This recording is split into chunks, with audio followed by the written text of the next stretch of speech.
In October 4, 1957, the world watched in awe and fear as the Soviet Union launched Sputnik, the world's first man-made satellite, into space.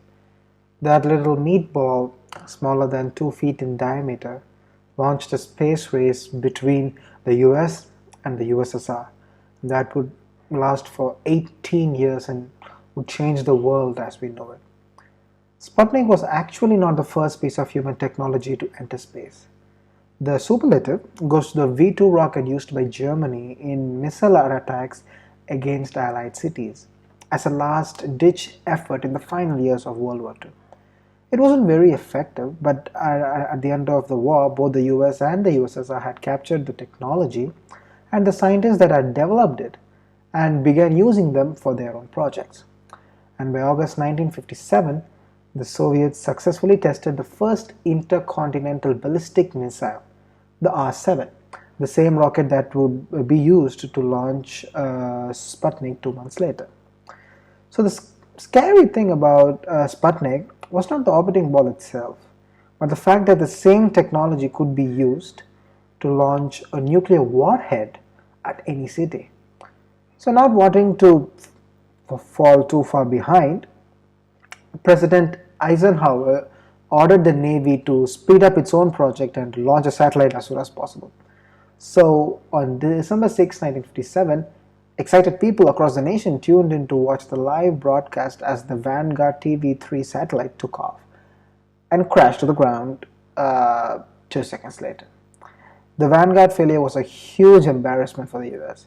Newspapers printed headlines like Flopnik and Captainik, and a Soviet delegate at the UN mockingly suggested that the US should receive foreign aid for developing nations.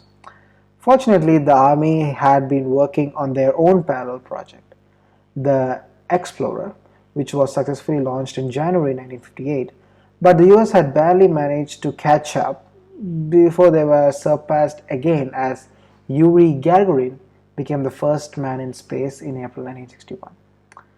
And if there is anything that US doesn't like, it is catching up, which is being behind somebody.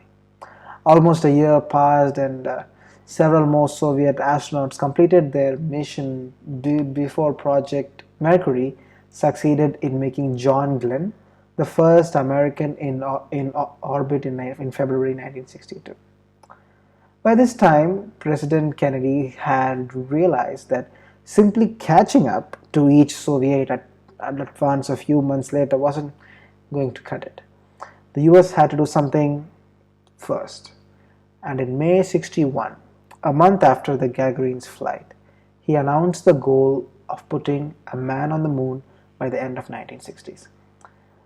They famously succeeded in this through the Apollo program, with Neil Armstrong taking his first steps on July 20, 1969.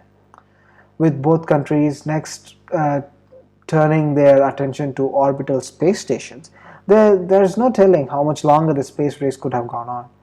But because of the improving relations negotiated by Soviet Premier Leonid and US President Nixon, the USSR and US moved towards more cooperation rather than competition. This successful joint mission, known as Apollo-Soyuz, in which an American Apollo spacecraft docked with a Soviet Soyuz craft, and the two crews met, shook hands, exchanged gifts, marked the end of space race in 1975. So, in the end, what was the point of this whole space race? Was it just a massive waste of time?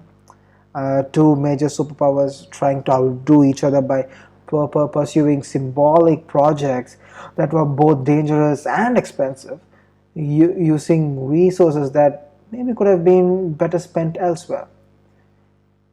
Sure, sort of. But the biggest benefits of the space program had nothing to do with one country beating another. During the space race, funding for research and education in general increased dramatically, leading to many advances that may not have otherwise been made. Many NASA technologies developed for space are now widely used in civilian life, from memory foam in mattresses to freeze-dried food to LEDs in cancer treatment. And of course, the satellites that we rely on for our GPS and mobile phone signals would not have been there without that space program. All of which goes to show that the rewards of scientific research and advancement are often far more vast than even the people pursuing them can even imagine.